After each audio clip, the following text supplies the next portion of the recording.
Okay, let's talk more about PKU or phenylketonuria. And we know that genes interact with other genes within a given environment to affect our health outcomes.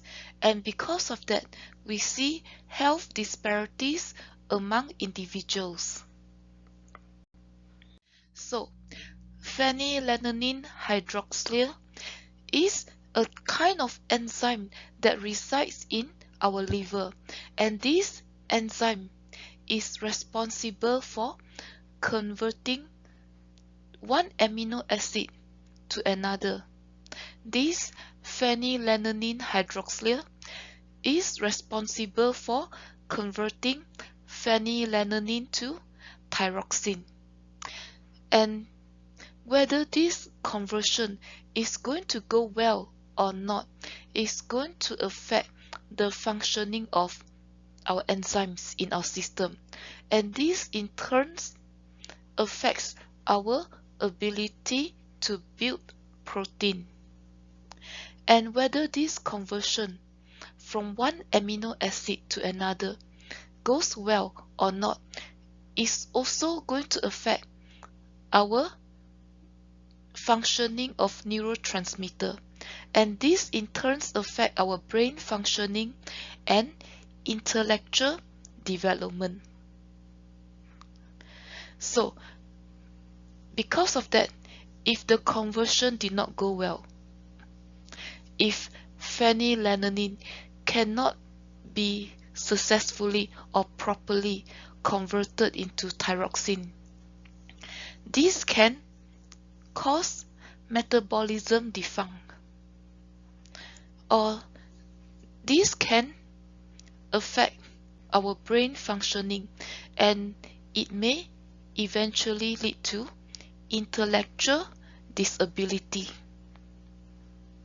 So, when phenylalanine cannot be properly converted into thyroxine, this excessive phenylalanine can lead to metabolism defect, or it may lead to intellectual disability.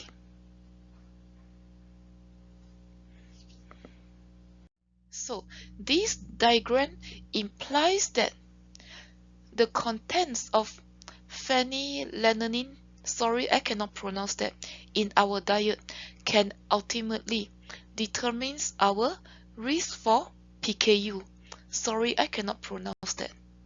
So if we consume a diet low in phenylalanine, you can Google what is phenylalanine, and this is going to break down amino acid for us, and we can avoid metabolism defect, and this in turn is going to lower our risk for PKU.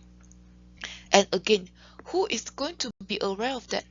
It all depends on the person's education, income, occupation, and other opportunities afforded to the person. And once again, we've been through this many times. Our education level, our income level, and the type of careers or occupation we have, or other opportunities afforded to us, is going to determine where we are going to live, and this in turn determines our support system or our source of information, health information included.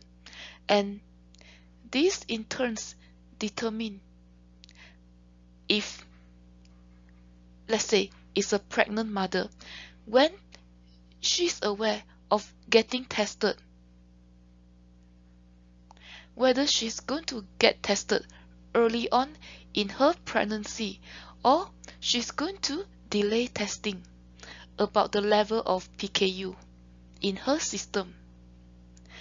And testing or test results may reveal certain things, and the mother's education or income, or the mother's occupation determines the health insurance he or she's going to get.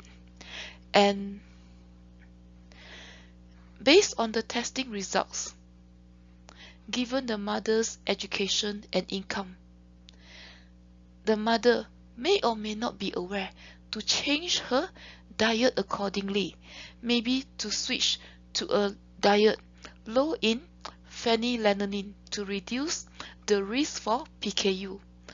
And sometimes, given the nature of the mom's occupation or income, or the mother's residence, and the mother, maybe the people around her, may not be aware of this, and the mother may neglect to get tested or delay testing, and she may delay changing her diet, or she may not change her diet at all, and this affects the risk for PKU.